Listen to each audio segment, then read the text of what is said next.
City news पहुंचाएगा आप तक हर खबर।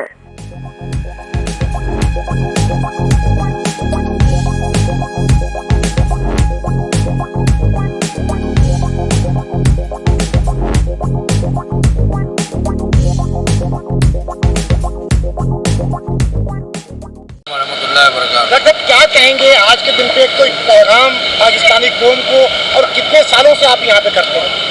अल्हम्दुलिल्लाह ये सिलसिला तो कराची में भी कई सालों से, हैदराबाद में तो अल्हम्दुलिल्लाह जो है वो आबाई शहर है। और ये मकसद हकीकी कुर्बानी का जनाब इब्राहिम खलीलुल्लाह ने जो दी, उसका मकसद ही ये है कि आप जो है ये कुर्बानी का गोश्त सिर्फ मुस्तहिकीन में तकसीम फरमाएँ और अपने गुरबा रिश्तेदारों में।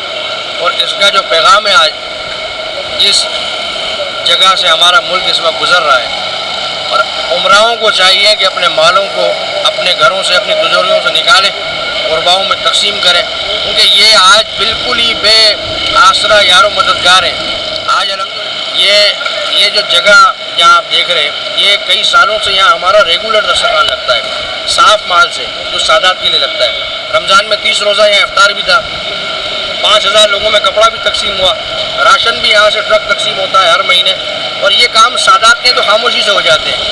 आपने सवाल किया अपनी मदद के, ये चंद मुखय्यर हजरात हैं जो मेरे मुरीदीन भी हैं, चाहने वाले भी हैं। वो दुनिया भर से, सिर्फ पाकिस्तान से नहीं, पड़ोसी मुल्क हिंदुस्तान से, दुबई से, अफ्रीका से, श्रीलंका से, वो सब शामिल हाल हैं। मगर हम लोग इज्तिमाई तौर पर जो है वो फंड जमा नहीं करते कैंप लगा कर, या ऐसी कोई सूरत नहीं है। बस चंद मुखय्यर हजरात हैं, चंद मुरीदीन हैं जो हमारे साथ हमारे इस ग्रुप में शामिल हैं और दावत दुरूद सलाम का साथ दे रहे हैं। अच्छा सर, अगर ये हमारे गवर्नर सिंह साहब ने ये मामला, मुझे तो ज़ाती तौर पर जानते हैं, बड़े अच्छे आदमी हैं, अगर ये सिलसिला शुरू किया है तो अच्छा काम है भाई। खिलाना तो अमली बुजुर्गों का है। अल्लाह रब्बुल इज़्ज़त फरमाता है तुम मेरे बंदों के काम में लग जाओ, मैं तुम्हारे काम में लग जाऊँगा। हकीकतन मिजाज ही यही है। आज अगर मैं अपने आलीशान बंगले में जाके कुर्बानी करूँ और चार दीवारी में रखूँ, और ये आज यहाँ सिर्फ बड़े गोश्त तकसीम नहीं होगा, बकरे का भी गोश्त तकसीम होंगे, और ये मिशन ही है। आज अगर गवर्नर साहब ने ये इक़दाम उठाया है, दूसरी पार्टियों को भी अपनी तिजोरियाँ खोलनी चाहिए।